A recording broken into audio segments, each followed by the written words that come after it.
Welcome to the Three Martini Lunch. Grab a stool next to Greg Columbus of Radio America and Jim Garrity of National Review. Three Martinis coming up. Glad you're here on the Friday edition of the Three Martini Lunch. Jim, we have good, bad, and crazy martinis for conservatives today, and I'm guessing pretty much every single listener knows what the good martini is going to be. Short-time listeners, long-time listeners know that one of our favorite martinis is when really, really bad guys get what's coming to them, and that's exactly what happened at the Baghdad airport on, Thursday evening our time, very early Friday over there, and that is where the head of the Quds force, one of the most dastardly figures in the world, met his fate. Here's the AP version. The United States killed Iran's top general and the architect of Tehran's proxy wars in the Middle East in an airstrike at Baghdad's international airport early on Friday. The targeted killing of General Kassem Soleimani, the head of Iran's elite Quds force, could draw forceful Iranian retaliation against American interests in the region. We'll get into that in a little bit later in our Bad Martini. But, Jim, this is a guy who's been in this position since the late 90s, so a little more than 20 years. He's in charge of orchestrating all of the attacks from Iranian militia groups that targeted and killed American forces, hundreds of them during the Iraq War. He was up to no good again. He's in charge of orchestrating with all these different groups from Hezbollah on down in Syria and Lebanon, throughout the Middle East. This guy was nothing but bad news. He was up to killing more Americans. He got killed, and he wasn't the only one that got killed. The strike also killed this guy named Abu Mahdi al-Muhandis, deputy commander of Iranian-backed militias in Iraq known as the Popular Mobilization Forces. So 2 for 1, and we got one of the biggest fish out there for the Iranians. Good job. Yeah, I mean, you could actually argue that this was 10 for 1. Apparently it was 2 vehicles with about 5 guys each, and all of them were fairly high-ranking in either the Quds force or these various pro-Iranian affiliated militias on the ground in Iraq. The ones that attacked the U.S. Embassy in Baghdad. It was, there was a photo and reporting from on the ground that said right where a window had been smashed and where the attack, they had written in graffiti, "Soleimani is our leader." So it's not like there's any doubt that this guy was involved in very recently in U.S. attacks. Obviously, the Quds force was involved in helping anti-American insurgents in Iraq to build IEDs, and estimated anywhere from 200-some to 600-some U.S. soldiers are dead because of the Iranian efforts to support those groups and provide them with explosives and bombs and stuff like that. You mentioned Lebanon, you mentioned Syria. Anywhere Iran had territorial ambitions and power ambitions, you would see Soleimani. This is the guy who, you've seen the term being thrown around this morning of him being the indispensable man of the Iranian regime, arguably the second most important person in the entire country. He's involved in their foreign policy, he's involved in their intelligence community, and he's definitely involved in their military. But also, as I said, support for all the various proxy groups, Hezbollah, Hamas. He's basically the personification of Iranian foreign policy, and he's been around in this for a long time. You mentioned in his position from the 90s that basically he was active in the Iranian Revolution from being a very young man. This is arguably one of the most important Iranians on earth. Every administration has recognized this guy as an enemy, but various accounts have said that the Bush administration and the Obama administration hesitated to try to take him out, in part because of the fear of the consequences, that this would be seen, pick your metaphor, a punch to the face, a punch to the crotch. This would be hitting the Iranian regime really, really hard. Well, last night we did it, and along the process, we also took a whole bunch of these other pro-Iranian militia leaders. I am sure that the mullahs in Iran are reeling this morning. There's footage on Iranian television of some of their leaders openly weeping. They never thought this was going to happen, and for everybody would say, this is, you take out one of these guys, they'll replace them. Sure, they've already named a new commander of the Quds force, but not everybody is built equally. Bin Laden, was replaced as leader of Al-Qaeda, but you haven't seen Al-Qaeda be the same kind of force. Certain leaders have a certain, leadership ability that is not easily replicated, whether it's charisma or command or strategic thinking or insight or persuasiveness, whatever we brought to it. There was not another Qasim Soleimani right behind him ready to step into this job. And so this is the biggest blow to Iranian ambitions probably in decades. It is certainly the hardest punch the United States has thrown at the Iranians in a really long time. Maybe you could compare it to Stuxnet sabotaging their nuclear program. But really, this was a shocker. And it's good for the United States, but it has some very big consequences, which I guess kind of naturally leads into our potentially a very bad martini. Indeed. But before we exit the first one, the biggest salute here, of course, goes to the U.S. Armed Forces for not only pinpointing where these nefarious people are, and that's the kindest word I could possibly use, these horrible terrorists, troglodytes, as some would say, but the absolute precision execution of this was beautiful. I was going to say, you thought your ride to the airport was tough? The traffic on that road, it's a killer. All right. Well, let's move on here to our bad martini now, because there's plenty of hand-wringing going on, and some of it's justified, some of it's just political. It's fun to watch the Washington Post, fresh off calling al-Baghdadi an austere religious scholar, now referring to Suleimani here as the most revered military leader, once again using laudatory language there. And then you got folks like Connecticut Democratic Senator Chris Murphy saying Soleimani was an enemy of the United States. That's not a question. The question is this: as reports suggest, did America just assassinate without any congressional authorization the second most powerful person in Iran, knowingly setting off a potential massive regional war? And even Ben Rhodes, Obama's national security director, the deputy, was very upset that Congress was not consulted here, as was Nancy Pelosi, who said that an airstrike that killed Soleimani was not authorized. Congress not consulted on the decision, and she also worries that it could provoke a further dangerous escalation of violence. So, Jim, while the hand-wringing over congressional consultation for one strike is quite laughable, especially considering what happened during the Obama years in a months-long operation in Libya with no congressional authorization, among other campaigns, the issue of potential escalation here is one worth talking about, because clearly Iran is already talking trash. Khamenei going on Twitter, or at least somebody on his behalf, talking about major revenge in response to all this. We'll see what they actually are capable of doing. Hopefully it's not much, and hopefully we've got a good bead on what their plans are. We certainly had a good bead on where he was yesterday. And there's some concern about sleeper cells in the U.S. and other places in the West. So the idea that Iran's going to just take this and go back into their hole is certainly unlikely. But obviously, this was a target of opportunity. We took it. We succeeded. The question is what comes next. So what does come next? Yeah, probably nothing good. I suppose it is possible that this would spur some sort of rethinking in Iran's political leadership to make them say, you know what, this is escalating really fast.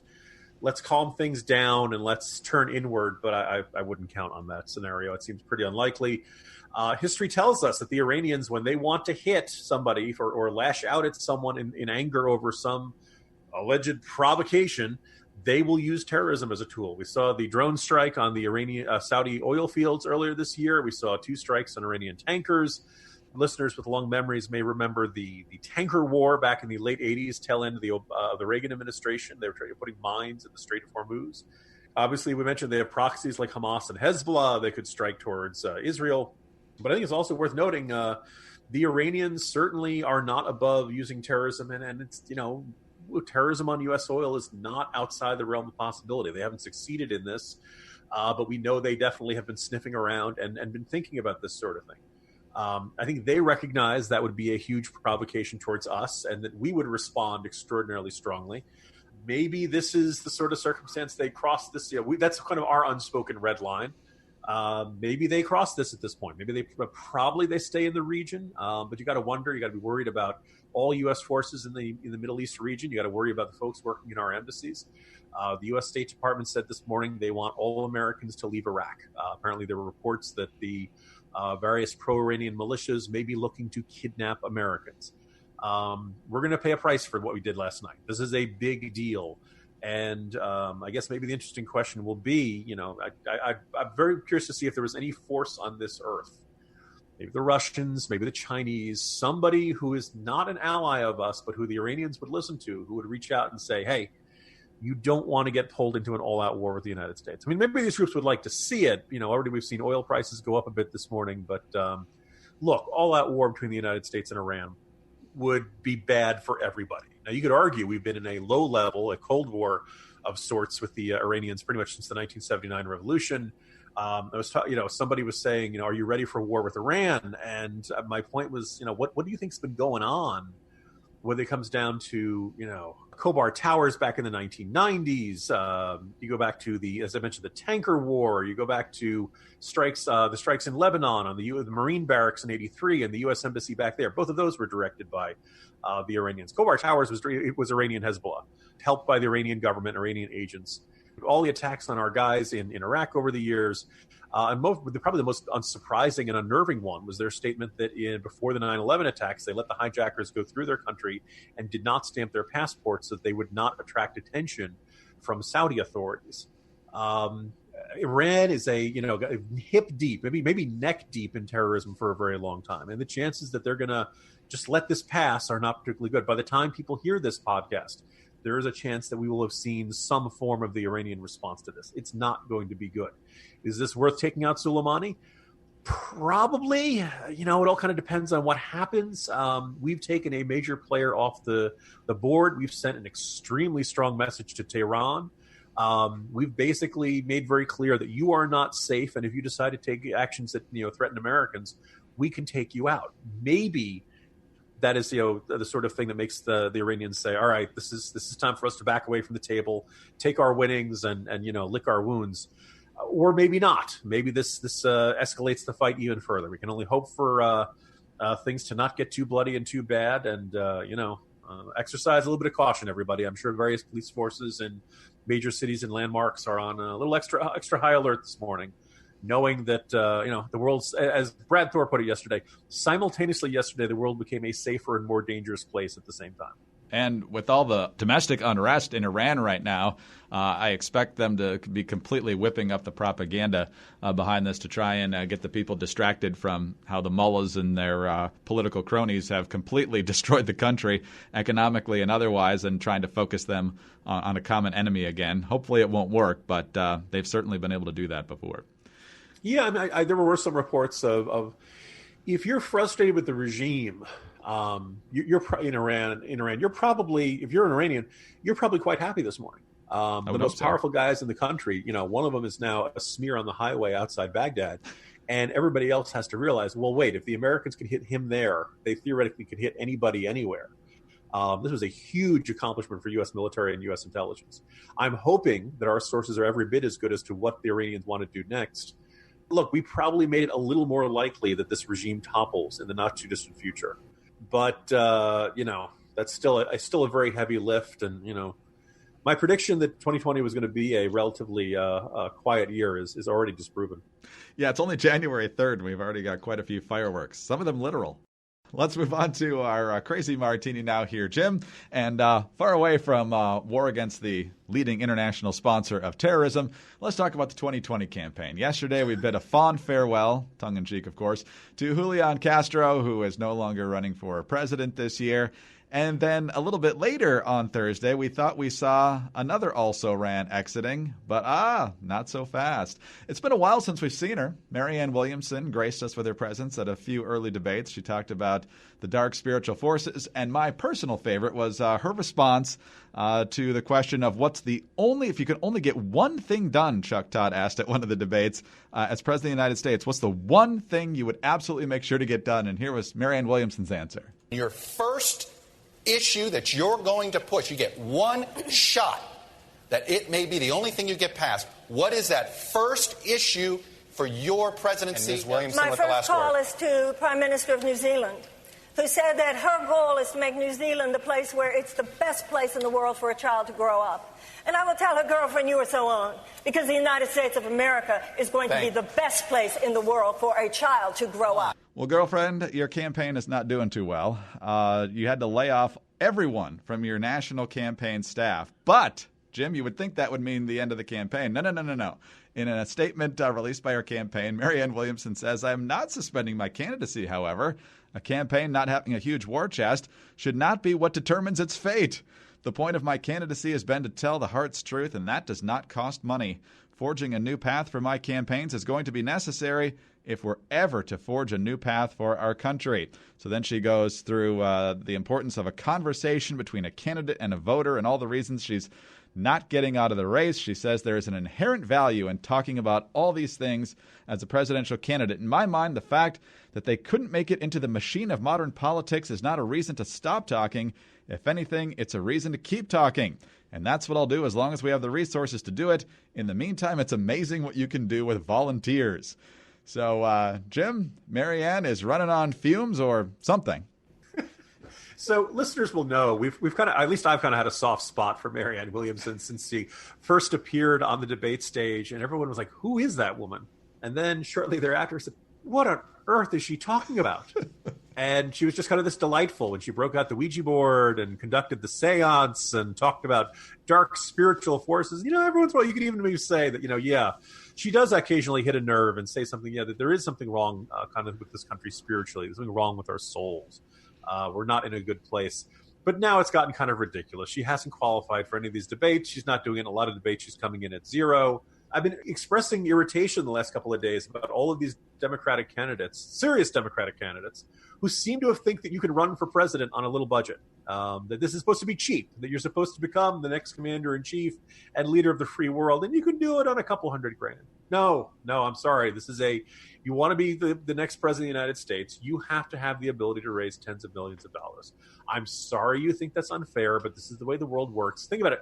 You're trying to change the mind. You're trying to reach out people who are not necessarily inclined to pay attention to politics, and you're trying to persuade them you are the best choice to lead the country. And you're trying to do this for tens of millions of people all across the country in all 50 states. And you think you can do this cheaply on a shoestring? No, it doesn't work that way. I have often griped about candidates who we all know don't have a chance, but it looks like it'd be fun. They've got nothing else to do with their lives. It keeps them in the public spotlight. They get treated like they're serious, and you end up with, like my favorite choice for 2016, Jim Gilmore, who in the run-up to the New Hampshire primary kept insisting in televised interviews, I am going to win the New Hampshire primary. He said this in the Iowa caucuses where he won 11. I'm not saying 11%. I'm not saying 11 precincts. I mean 11 votes in the entire state. I feel like in this process, we're all being sucked into somebody else's delusional fantasy. This is what's going on here, and now we're beyond the book tour stage. This is just her going around the country and doing things. She doesn't have a campaign. This was cute and funny and kind of amusing and thought-provoking for a while, but it's time to get this seriously, and it looks kind of ridiculous to say, well, I don't have a campaign anymore, but I'm still traveling around the country doing speaking engagements, so please invite me. I'm sorry, that's not a presidential campaign. That's a speaking tour. Stop pretending. Let us all move on. I'm sorry. The dark forces have won, Marianne. Love did not win. She'd be smarter to drop out and keep doing the speaking tour. She'd make a whole lot more money that way, and she might even get a little more attention. Yeah, it just, I guess, actually she's wealthy enough she doesn't need it. She just likes the audiences. And you're right. If she just decided to become this roving motivational speaker, hey, God bless you, Marianne Williamson. You were fun, but the grown-ups have work to do now. Marianne Williamson did outlast Beto O'Rourke, Kamala Harris, and a whole bunch of other people in this race, though. Yeah, let's observe. Outlasting, all you have to do is not quit. Right? I mean, Kamala Harris probably was literally going to run out of money and have staffers not get paychecks. That's why for her, once you lay everybody off, you don't really have a campaign. Whether or not you formally announce you're withdrawing from the race doesn't. Like an M. Night Shyamalan movie, you've been dead for quite some time. Okay, maybe the better example is Yang. Yang's still going strong, and all these other people are gone. There you go. 16 million for Yang in the last. Good for you, Andrew Yang. Yeah. Even if, as I wrote yesterday, you're probably not going to win a single primary in the first 4. No, or a single delegate. Single delegate, yeah. He was out there yesterday talking about how markets and individuals, stuff that Democrats don't usually like to talk about. So there's an audience for him. It's just a matter of whether there's enough of an audience to really make a dent. But he's been one of the few refreshing parts of this campaign. But on that note, Jim, our short week is over. See you Monday. See you Monday, Greg. Jim Garrity, National Review. I'm Greg Columbus, Radio America. Please subscribe to the podcast if you don't already. Leave us a nice review over at iTunes. And tune in again Monday for the next 3 Martini Lunch. Have a great weekend, everyone.